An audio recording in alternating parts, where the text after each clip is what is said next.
Mabuhay, Anong Balita, Smashly family, welcome back to the only YouTube channel that follows every Alexandra Eala match with a Philippine flag proudly wrapped around its shoulders and zero regrets about it. Now listen carefully, stop scrolling, stop doing multiple things at the same time, because what I am about to explain to you is not just another tennis score you quickly look at on your phone. What took place today on the burning red clay of Madrid under that intense Spanish sun is a moment that will be remembered and talked about for many years. This was the day the tennis world stopped seeing Alexandra Eala as just a name to keep an eye on and began seeing her as a name that demands respect and fear. For generations, Philippine sports fans have carried a special kind of hunger inside them. The hunger of always watching the biggest stages from the outside looking in. We have cheered for others, we have admired from far away, we have kept telling ourselves maybe one day, maybe our moment will arrive. Well, family, our moment is not arriving anymore. Our moment has arrived right now. Because today, a young woman from our islands stepped into the Caja Magica Stadium in the center of Madrid, looked straight across the net at a former Grand Slam finalist, and completely took her apart shot after shot, point after merciless point. The tennis world enjoys talking about experience. They love giving the story to the veteran player.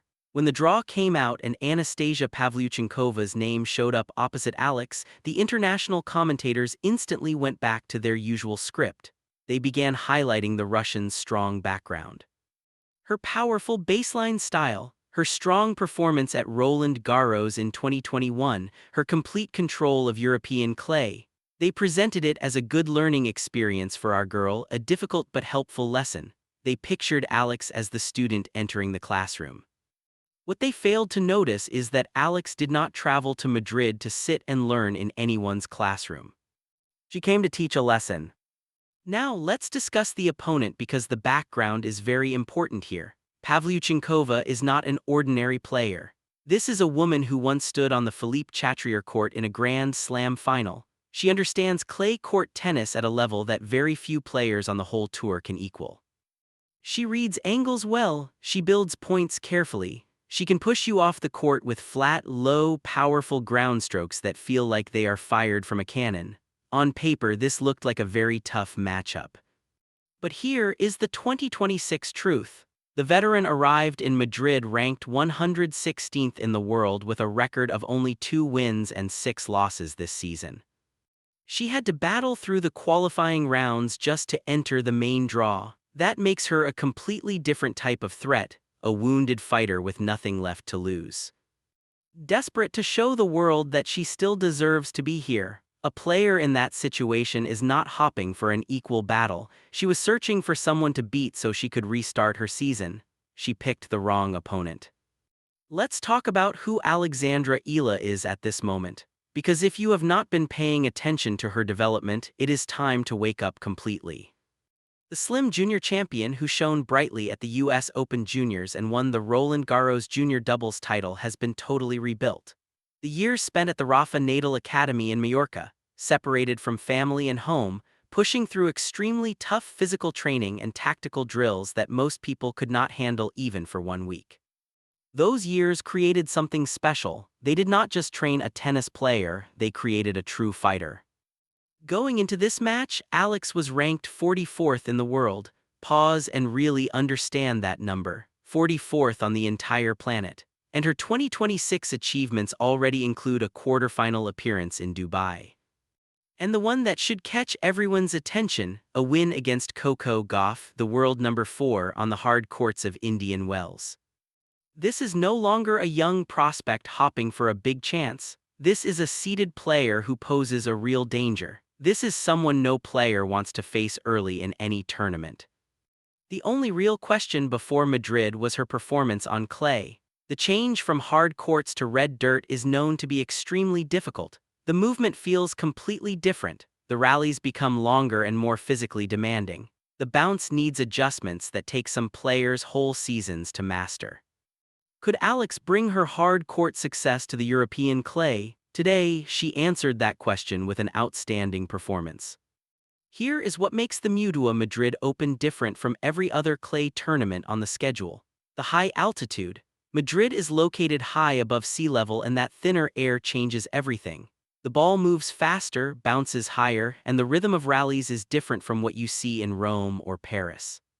Historically, this setting greatly helps power players. Players like Pavlyuchenkova, whose flat and heavy ground strokes become even more dangerous when the ball flies through thinner air. Alex did not simply step in and match power with power. That was exactly what the Russian wanted. Instead, she brought smart tactics to a power contest. The main part of her strategy was the left-handed topspin forehand, one of the most underappreciated weapons in women's tennis today. Alex used it to constantly pressure Pavlyuchenkova's backhand side, creating strong topspin that jumped sharply off the clay and forced the ball high above the Russian's shoulders. Think about that for a moment geometrically. When a ball bounces near your ear, your body simply cannot produce strong offensive power with the backhand. The body mechanics do not allow it. Alex kept Pavlyuchenkova stuck in a defensive role and then carefully broke her down. The next important part of her plan was her movement, and the movement was truly impressive. Pavlyuchenkova's usual plan is to stay on the baseline, control the rally, and finish points fast. She likes high pace and wants the rally on her own conditions. Alex completely destroyed that plan. She said, "No, we are not playing quick points today. Today we will go long and I will be ready for every ball." The footwork was captivating. She was sliding into every corner, recovering from difficult positions, using everything she learned from years of watching Rafa Nadal train and compete on those same courts in Mallorca. She forced one more shot, then another, and then the veteran's concentration broke and the unforced errors started coming one after another. And then came the drop shots, the pure boldness of those drop shots. Every time Pavlyuchenkova moved back behind the baseline expecting another strong rally, Alex would hide her swing perfectly and gently drop the ball just over the net. The Russian's legs were struggling as she tried to change direction quickly. Her facial expression revealed everything. She was not only physically drained, she was being mentally taken apart by someone 10 years younger who was showing greater calmness and control. The first set was a tough fight. The Kaja Magica crowd, who have almost adopted Alex as their own because of her connection to Mallorca, was full of energy. Nerves were present in the beginning. Pavlyuchenkova started with strong aggression. Break points appeared. A younger Alex from 2 years ago might have become nervous in that situation, played more safely, and allowed the veteran to gain the mental advantage. Facing break points against a Grand Slam finalist, Alex walked to the service line, hit a wide serve that pulled the Russian far out of position, and then smashed a forehand winner straight down the line with the calm confidence of someone who already knew how the match would end. Complete calmness under pressure. She looked straight at the pressure and did not even flinch. As the second set continued, the scoreboard became less important. The real story was visible in the body language. Pavlyuchenkova was leaning on her racket between points. She was staying longer at the towel, taking extra time, trying to catch her breath and find solutions. On the opposite side, Alex looked like she had only just begun. Fresh legs, focused eyes, and the kind of endurance that is not developed quickly. It is built through years of hard work and the deep strength that flows in Filipino blood. To defeat a woman who has experienced the atmosphere of a Grand Slam final on this exact surface and to leave her without any answers, that is not a lucky win. That is not an upset. That is a strong declaration. That is what happens when perfect technique, strong physical preparation, and smart tactics come together at the perfect time. Now let's talk about what this win really means, because the numbers are huge. Being ranked world number 44 was already a historic achievement for Philippine tennis, unexplored ground. But winning in the main draw of a WTA 1000 mandatory tournament against an opponent of this quality, the ranking points from this victory are not just important, they are life-changing. This is not a small improvement in ranking. This is a powerful push toward the top 30. Do you understand what reaching the top 30 really means? It means guaranteed direct entry into every major tournament on the tour. It means getting seeded at the Grand Slams, at Wimbledon, at the US Open. Seeding brings protection. She will not face players like Sabalenka, Rybakina, or Swiatek in the first week. It opens the door to reaching the later stages in the biggest arenas of the sport. It brings prize money that can truly change lives. It means the whole structure of her career moves permanently to a higher level. But the true importance of this moment goes far beyond rankings and prize money. It lives in something that no ranking system can calculate. Tennis has always been a sport where entry barriers were based on money, location, and culture. Europeans and Americans have controlled the sport for more than 100 years. For a girl from the Philippines to travel through junior tournaments, to leave her family while still a teenager to train in Spain to fight through ITF events, to enter the WTA level, and now to stand on the main courts of one of the biggest tournaments and defeat former Grand Slam finalists, that is not simply an achievement. That is a revolution. Tonight, every child in Manila, in Cebu, in Davao, in Iloilo who has ever picked up a tennis racket now understands something new. Not as an idea, not as a faraway dream, but as clear living proof that they can also succeed. They no longer need to search across the ocean for a hero. They only need to look at the face of Alexandra Eala. She is changing what Asian tennis looks like. When her name rings out through a stadium in Madrid, when that blue, red, white, and yellow flag appears on international broadcasts, that is Puso. That is Lakas and G. Lube.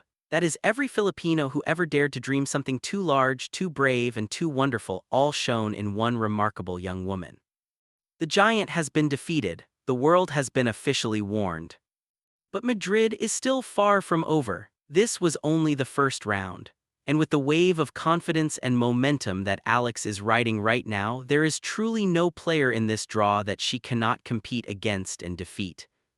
The important thing moving forward is proper physical recovery. Clay court tennis is a battle of endurance, and keeping her legs strong and fresh will be very important. She must keep her first serve percentage high because on this surface a weak second serve becomes an easy target. And I want to see more of that backhand down the line. Today it acted like a hidden weapon. Every time she was pushed into the advantage court corner, she hit it flat and fearless, and the Russian had no answer for it. If she continues to use that shot at the right times, she is going to create major problems deep into this tournament. And let's allow ourselves to dream a bit. Roland Garros is approaching. The French Open, the biggest clay court event in the world. If Alex is performing with this level of smart play and physical strength on Madrid's fast, high-altitude clay, just imagine what she will do on the slower, heavier dirt of Paris, where she will have even more time to prepare that powerful forehand and chase down every ball. The women's draw now has a new clay court player that everyone must respect, and she competes under the flag of the Pearl of the Orient Seas. To every Filipino watching this right now, no matter where you are in the world, whether back home or part of our amazing global diaspora, take a moment and truly feel this achievement. Remember it, these are the golden years. We are not watching the start of a story anymore. We are watching the rise of a legend happening live with every single swing of Alexandra Eala's racket. And to the tennis world that always looked away, that kept underestimating her, that always gave the story to someone else, welcome to the show. You will be seeing the Philippine flag on the final weekends of Masters tournaments and Grand Slams for the next 10 years. Get comfortable. Now, Tennis Mode family, I need your energy in the comments right now. What was your single favorite moment from this performance? Did you believe she would control a Grand Slam finalist with this much dominance? How far do you think she will go in Madrid? Share your predictions, your thoughts, your pride. Let this comment section become a big celebration. I read every single comment. If this breakdown got you excited and you felt pride in your heart, hit the like button right now. It is the best way to bring Alex's story to tennis fans around the world who still do not know her name. They need to know it. Help make that happen. If you are new here and you love tennis, subscribe right now and turn on the notifications. You do not want to miss what is coming next. This is Tennis Mode. Until next time, swing hard, dream bigger, and keep believing in our champion. Maraming salamat, mabuhayang Pilipinas. See you on the next one.